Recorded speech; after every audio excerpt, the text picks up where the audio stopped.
Olá pessoal, esse é o canal Criatividade Ilimitada. Eu sou o César, professor de administração e pesquisador de criatividade organizacional. Hoje a gente vai falar sobre o papel da segurança psicológica para a criação de um ambiente de trabalho criativo e inovador. Você vai descobrir por que as pessoas têm medo de falar abertamente o que pensam dentro das empresas. Você vai saber também quais foram os principais achados de uma pesquisa feita na Google para entender os fatores que fazem as equipes da própria empresa terem um alto desempenho na realização das suas tarefas. Ao final do vídeo serão apresentadas 3 práticas que ajudam a criar segurança psicológica no ambiente de trabalho, especialmente em situações de crise e incertezas como as que vivemos atualmente com a pandemia.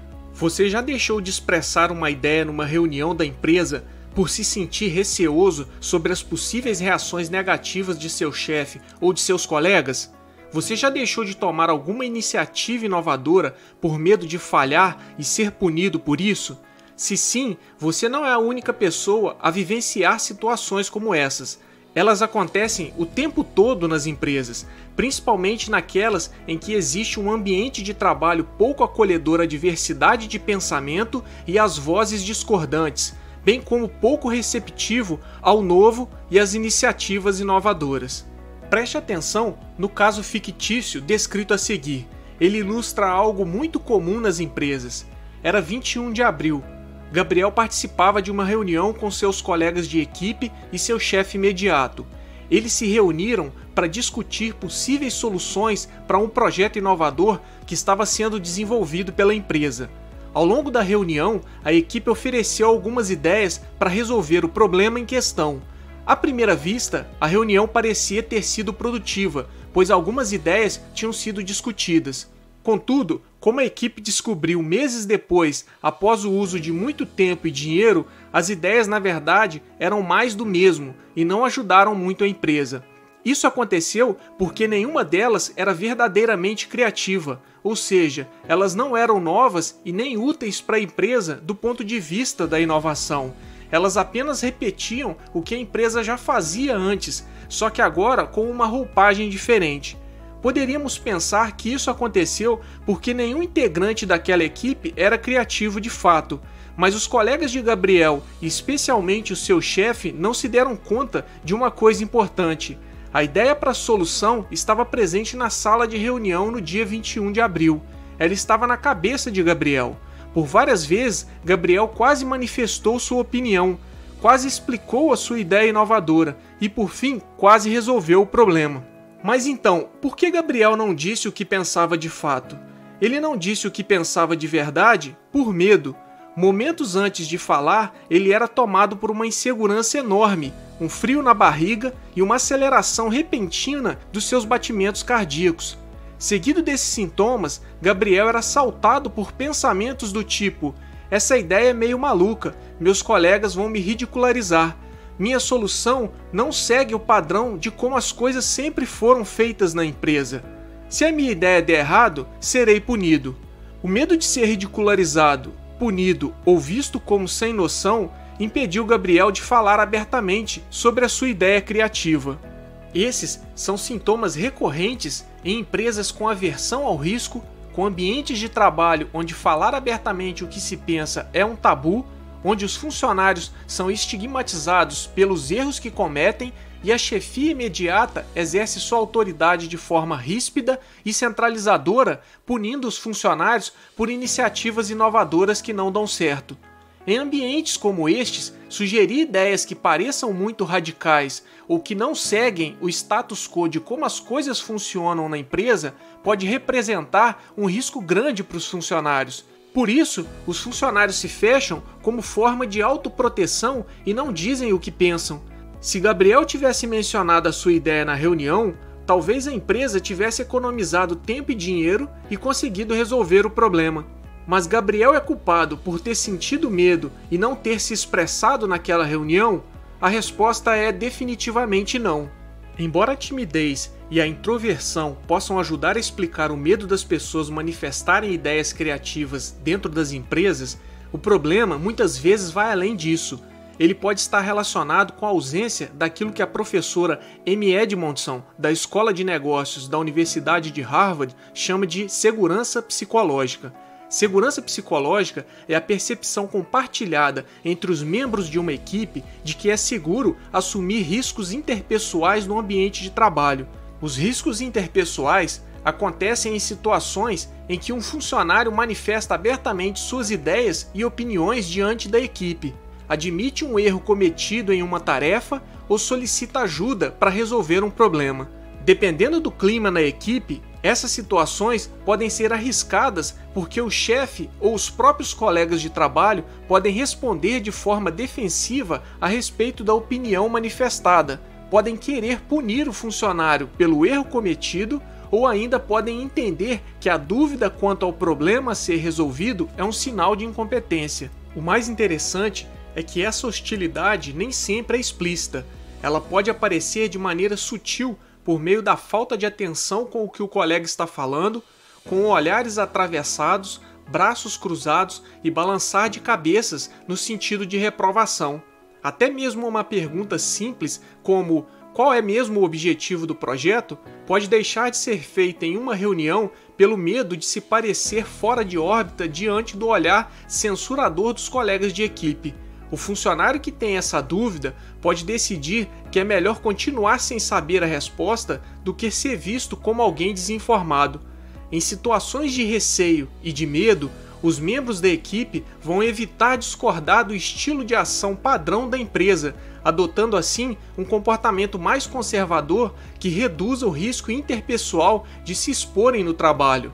Por consequência, eles dificilmente vão manifestar as suas ideias mais criativas ou farão as perguntas que realmente deveriam ser feitas. Isso ajuda a explicar por que Gabriel sentiu medo de falar e acabou guardando só para si a ideia que poderia ter resolvido o problema do projeto inovador. E por que é essencial criar um ambiente com segurança psicológica para que os funcionários possam falar abertamente? Porque gestores e líderes não conseguem saber, eles não conseguem adivinhar quando alguém teve uma ideia criativa e não compartilhou com a equipe, quando alguém precisou de ajuda e preferiu não solicitá-la, ou quando alguém cometeu um erro e sentiu-se envergonhado de dizer. Em uma pesquisa realizada com 26 equipes de inovação de 7 empresas diferentes, a pesquisadora Edmondson concluiu que a segurança psicológica foi um fator-chave para ajudar as equipes e os seus integrantes a assumirem riscos interpessoais, conduzirem experimentos e aprenderem com os erros que ocorreram ao longo do processo criativo.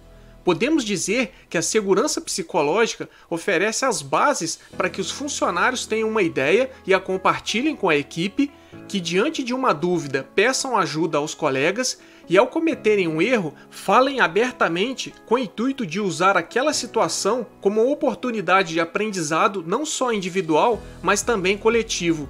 Um ambiente assim reduz a percepção de risco interpessoal e, por consequência, estimula a contribuição dos funcionários com ideias criativas, aumenta a colaboração entre os membros da equipe e facilita o aprendizado.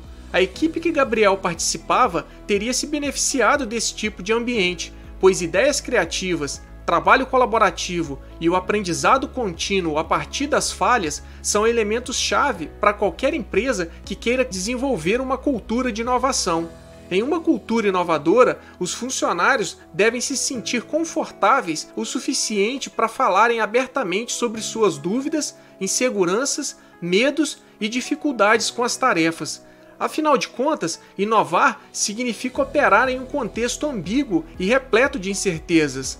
Apesar da segurança psicológica significar a criação de um ambiente respeitoso, acolhedor e amistoso, é um equívoco achar que ela é sinônimo de falta de rigor, falta de trabalho duro ou falta de comprometimento com a excelência na realização das tarefas. Um exemplo interessante e que ajuda a ilustrar o fato de que a segurança psicológica caminha lado a lado com o alto desempenho das equipes foi o projeto Aristóteles da Google, iniciado pela própria empresa no ano de 2012.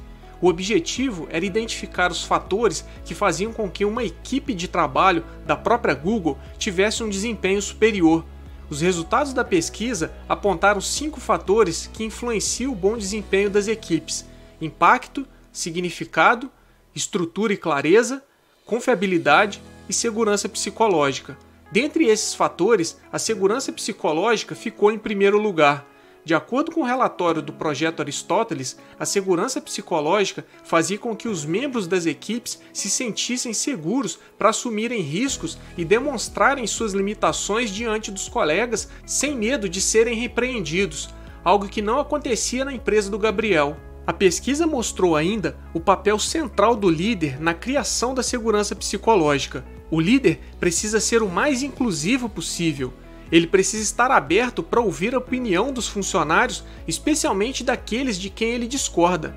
Um líder não deveria perguntar por que os funcionários não se abrem, por que não se manifestam, ou por que não expressam suas ideias.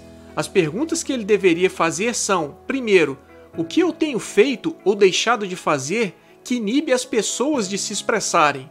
E segundo, como posso facilitar o diálogo na equipe?